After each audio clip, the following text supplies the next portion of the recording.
किरेन रिजिजू ने कहा कांग्रेस पर हमला करते हुए कि मणिपुर में जो हो रहा है आपके वर्षों से उसकी अनदेखी की है, नतीजा उसी का है। रिजिजू ने कहा कि मैं माइनॉरिटी से हूं, लेकिन मोदी जी ने मुझे ऐसा महसूस नहीं होने दिया। रिजिजू ने कहा कि कांग्रेस नॉर्थ ईस्ट के सांसदों को बोलने तक नहीं देती थी, पूर्वोत्तर राज्य को ये कांग्रेस भारत का हिस्सा तक नहीं मानती थी। किरेन रिजिजू ने कहा कि ये लोग भारत विरोधी काम करेंगे और अपने गठबंधन का नाम इंडिया रख लेंगे।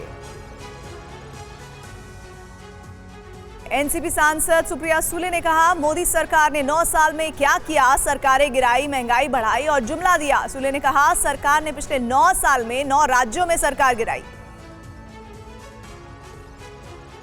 निशिकांत दुबे ने कहा प्रधानमंत्री के खिलाफ अविश्वास प्रस्ताव को द्रौपदी के चीरहरण से उन्होंने तुलना की और कहा कि जैसे कौरव और पांडव के लोग नहीं बचे, वैसे ही आप लोगों में 2024 में नहीं बचेगा कोई।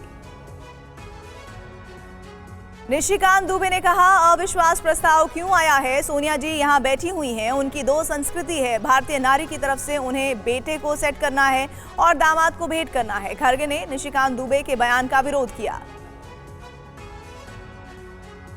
निशिकांत दुबे ने राहुल गांधी पर तंज कसते हुए कहा कि लगता है राहुल गांधी जी आज देर से उठे होंगे, इसीलिए नहीं बोल पाए। निशिकांत दुबे ने कहा कि अगर किसी विपक्ष के नेताओं से अचानक पूछ लें कि इंडिया का फुल फॉर्म क्या है तो वो नहीं बता पाएंगे। गौरव गोगोई ने कहा पीएम को यह स्वीकार करना होगा कि मणिपुर में डबल इंजन की सरकार विफल रही है, देश की अखंडता के साथ खिलवाड़ हो रहा है, पुलिस और सेना एक दूसरे के खिलाफ है, एक दूसरे पर गोली चला रहे हैं। गौरव गोगोई ने कहा पीएम मोदी मणिपुर मुद्दे पर क्यों मौन है, चीन के मुद्दे पर क्यों मौन है, चीनी राष्ट्रपति शी जिनपिंग के साथ मोदी जी की क्या बात हुई है। गौरव गोगोई ने कहा समाज के 2 वर्गों के बीच ऐसा बंटवारा, इतना आक्रोश, इतना गुस्सा हमने पहले नहीं देखा। मणिपुर में एक लकीर खींच दी गई है, एक वर्ग पहाड़ पर रहता है और दूसरा वैली में। गौरव ने अटल बिहारी वाजपेयी को कोट करते हुए राजधर्म याद दिलाया। एसपी सांसद डिंपल यादव ने कहा मध्य प्रदेश यूपी के अपराध पर भी चर्चा हो, यूपी में महिलाओं पर अपराध बढ़ रहे हैं, यूपी में डबल इंजन की सरकार फेल है, मणिपुर की घटना से देश शर्मसार है।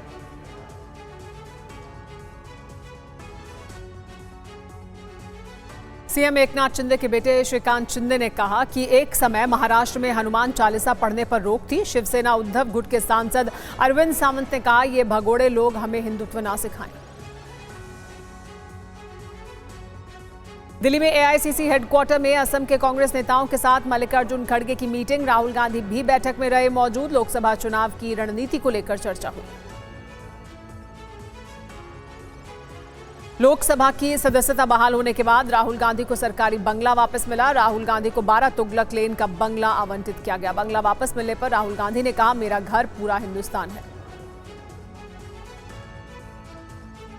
पीएम मोदी शाम 6:30 बजे राजस्थान के सांसदों के साथ बैठक करेंगे। राजनाथ सिंह, अमित शाह, जेपी नड्डा, अर्जुन मेघवाल और कैलाश चौधरी भी मौजूद रहेंगे। रक्षा मंत्री राजनाथ सिंह ने राज्यसभा में पेश किया सेना में अनुशासन को लेकर बिल। इस बिल के तहत अगर कोई अनुशासनहीनता का मामला सामने आता है तो तुरंत कार्रवाई होगी। बीजेपी संसदीय दल की बैठक में पीएम मोदी ने कहा कल राज्यसभा में विपक्ष का सेमीफाइनल दिख गया है। पीएम मोदी ने करप्शन क्विट इंडिया, परिवारवाद क्विट इंडिया, तुष्टीकरण क्विट इंडिया का नारा दिया। पीएम ने विपक्षी गठबंधन पर बोला हमला। पीएम मोदी ने कहा यह इंडिया नहीं घमंडिया अलायंस है। इस अलायंस ने भ्रष्टाचार, परिवारवाद, तुष्टीकरण के कारण सामाजिक न्याय का सबसे बड़ा नुकसान किया है। राज्यसभा में सभापति जगदीप धनखड़ और डेरेक ओब्रायन में तीखी बहस हुई। डेरेक ओब्रायन सभापति की तरफ चीखने लगे। उसके बाद धनखड़ ने टीएमसी सांसद डेरेक ओब्रायन को सदन से पूरे सत्र के लिए सस्पेंड कर दिया। झारखंड के सीएम हेमंत सोरेन को ईडी का समन। झारखंड में 1000 करोड़ के अवैध खनन मामले में सोरेन को भेजा गया समन। सोरेन के करीबी पंकज मिश्रा को ईडी पहले ही कर चुकी है गिरफ्तार। 12 और 13 अगस्त को वायनाड दौरे पर जाएंगे राहुल गांधी। केसी वेणुगोपाल ने ट्वीट कर जानकारी दी। वेणुगोपाल ने कहा लोकतंत्र की जीत से वायनाड के लोग खुश हैं। वायनाड के लोगों की आवाज संसद में लौट आई है। आप सांसद राघव चड्ढा के खिलाफ विशेषाधिकार हनन का मामला। राघव चड्ढा के खिलाफ राज्यसभा चेयरमैन को अपना नोटिस दिया। रूल 72(2) के तहत होगी मामले की जांच। बीजेपी के 3, बीजेडी के 1 और एआईएडीएमके के 1 सांसद ने भेजा नोटिस। फर्जी हस्ताक्षर के आरोप पर राघव चड्ढा ने कहा, अगर कोई विशेषाधिकार समिति मुझे नोटिस देगी तो मैं उसका जवाब दूंगा। दीपेंद्र हुड्डा के नेतृत्व में नूंह जा रहे कांग्रेस के डेलीगेशन को पुलिस ने रोका। नूंह से करीब 5 किलोमीटर पहले कांग्रेस का काफिला रोका गया।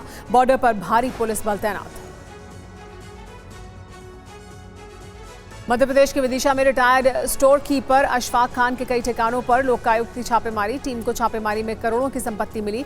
नोट गिनने के लिए मशीन मंगानी पड़ी। बड़ी मात्रा में सोने और चांदी के जेवर और प्रॉपर्टी के दस्तावेज भी मिले।